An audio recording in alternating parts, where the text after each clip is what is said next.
trophée est remis, nous pouvons maintenant passer au prix suivant, qui est un prix toujours très attachant chaque année. C'est le prix de l'entreprise familiale.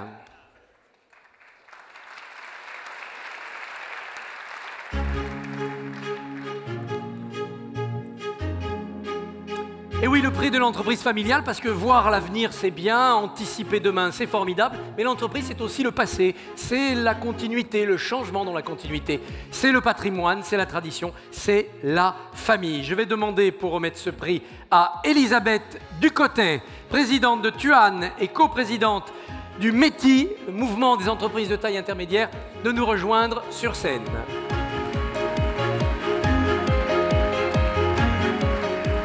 Bonsoir. Bonsoir Elisabeth. Bonsoir.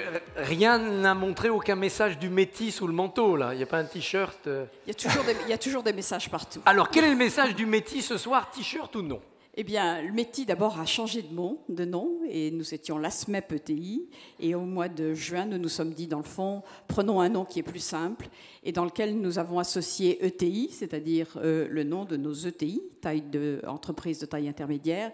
Et devant, nous avons mis le M de mouvement. Voilà. Parce que ça bouge. Parce que ça bouge et que c'est dynamique, absolument. Et il y a aussi de l'actualité. On dit toujours qu'elles sont les oubliées, hein, les ETI. Elles sont parfois les oubliées parce que intermédiaire, c'est un mot qui est difficile. Et elles sont effectivement entre les PME et les grands groupes. Mais elles sont 4600 en France. Jean-François, la bonne entreprise familiale, celle qui mérite un prix, c'est laquelle? L'entreprise qui va gagner un prix. En général. Ah, l'entreprise. Que faut-il avoir dans les gènes de la famille? Déjà, une entreprise familiale, c'est une entreprise. Certains diraient, il n'y a pas d'élément de différenciation. Et c'est pas vrai, parce que quand on regarde en fait les parcours et les spécificités des entreprises familiales, génération après génération, les entreprises familiales utilisent cet ADN particulier pour se différencier et puis pour raisonner à long terme. Alors, il ne faut pas oublier un chiffre, 2/3 des entreprises dans le monde sont des entreprises familiales. 80% des emplois dans le monde sont dans des entreprises familiales. EY vient de faire une étude à l'échelle mondiale sur les caractéristiques des entreprises mondiales et a interrogé la nouvelle génération. Et là, les résultats ne sont pas bons. Un seulement sur 5 parmi les nouvelles générations déclarent vouloir prendre la suite. En fait, vous avez compris, c'est pour ça que c'est important de créer un prix sur les entreprises familiales, et ce prix existe dans toutes les remises de l'entrepreneur de l'année partout dans le monde, pour promouvoir en fait les spécificités de ce modèle, rappeler l'importance dans l'économie des entreprises familiales, et puis attirer l'attention, en France comme ailleurs, sur le fait qu'il faut avoir un environnement favorable pour que les successions se réalisent dans des meilleures conditions. Merci beaucoup Jean-François. Alors, on va directement passer à la proclamation du lauréat, la famille, l'entreprise, le lauréat du prix de l'entreprise familiale 2015.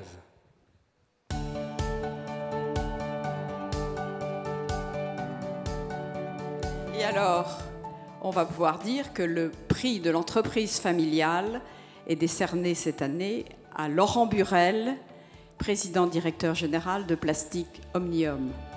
Plastic Omnium, Laurent Burel, bravo à cette entreprise. Alors Laurent Burel n'est pas là ce soir, mais puisque c'est une entreprise familiale, sa fille nous rejoint. Félicie Burel, bonsoir, bienvenue, bravo. Elle est directrice de la stratégie et du développement. Elle est accompagnée de Jean-Michel Sherba, qui est directeur général délégué de Plastic Omnium. Bravo à tous les deux, bonsoir, merci d'être présents. Alors Jean-François, partons à la découverte de cette famille, mais surtout de cette entreprise, parce que le nom nous est familier, Plastic Omnium, mais qu'y a-t-il derrière? Quelle belle entreprise, Plastic Omnium, une société spécialisée dans la transformation et la commercialisation de matières plastiques dans le secteur automobile et l'environnement. Plastic Omnium a été créé le 15 avril 1946 par Pierre Burel. Il en fut le président-directeur général jusqu'en 1987, date à laquelle il céda sa place à son fils, Jean Burel. Et depuis le 1er juillet 2001, la présidence est assurée par Laurent Burel. Plastic Omnium, c'est 111 sites dans 30 pays, dont 25 usines en Chine, 5,3 milliards d'euros de chiffre d'affaires en 2014, avec un objectif de 7 milliards en 2017, et un effectif de 22 000 personnes à travers le monde. C'est un numéro mondial dans son secteur. Eh bien, on va entrer dans la maison familiale qui est Plastic Omnium avec une caméra et on va voir en image votre belle société.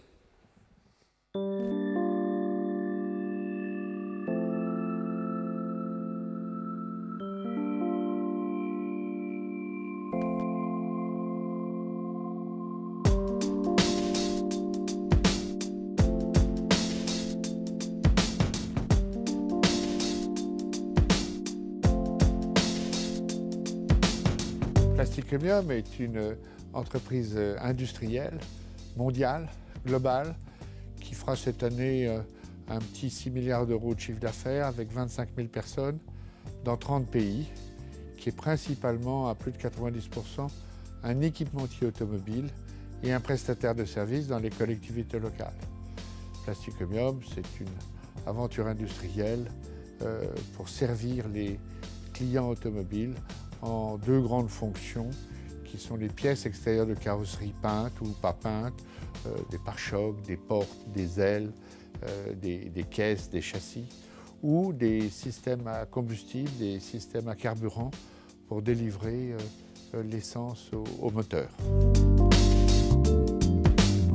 Plastic Omnium est un groupe indépendant qui se trouve être contrôlé par une famille, mais je dirais plus que c'est un groupe indépendant, coté en bourse, qui aime l'industrie, aime l'investissement.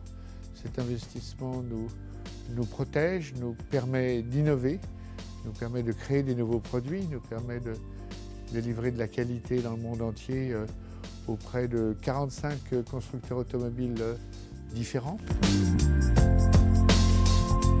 Je ne crois pas que les entreprises familiales soient différentes.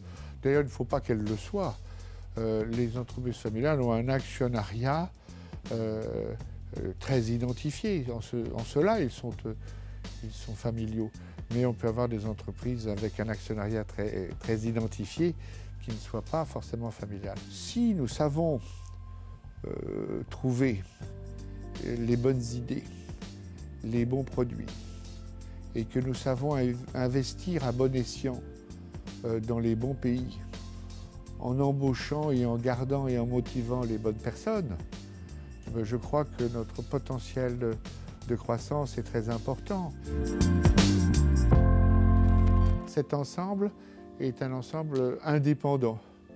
Et cet ensemble indépendant, c'est le 4e I, et le 5e I sera peut-être l'intégration. Par intégration, je veux dire assimiler des cultures, des pays, des collaborateurs d'origines très différentes, qui nous permettent de progresser, qui nous permettent d'avoir des idées, d'être ouverts au monde et à nouveau d'innover, toujours l'innovation, cette fameuse innovation qui entraîne la croissance et l'investissement de par le monde. Plastic Omnium, revenez au centre de la scène. Alors dans la famille Burel, nous avons eu Laurent, nous avons aussi Félicie. Que signifie pour vous ce prix de l'entreprise familiale ? On est très fiers et donc on tient à remercier tout le monde. Laurent Burel ne pouvait pas être là ce soir, mais effectivement cette reconnaissance, il en est très fier, et je dirais pas uniquement Laurent Burel, mais sinon toute la grande famille Plastic Omnium. Elisabeth, une question ? Bien, moi j'ai l'impression que d'abord on est très très heureux de vous avoir ici. C'est bien effectivement le témoignage qu'une entreprise comme la vôtre dure dans le temps. Et comment est-ce que dans une entreprise aussi grande et aussi vaste que la vôtre peut se perpétrer l'esprit de la famille ?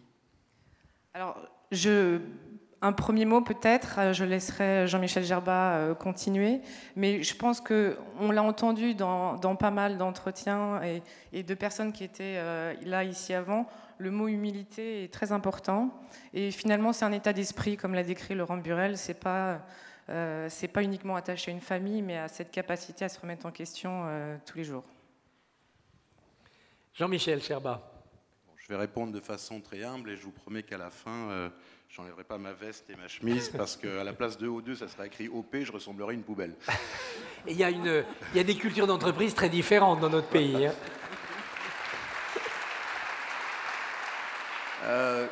Comme l'a dit Félicie, c'est l'humilité qui prédomine et je me sens de la famille Burel puisque ça fait 30 ans maintenant que je travaille avec Pierre, Jean et Laurent puisque j'ai eu les les trois comme président.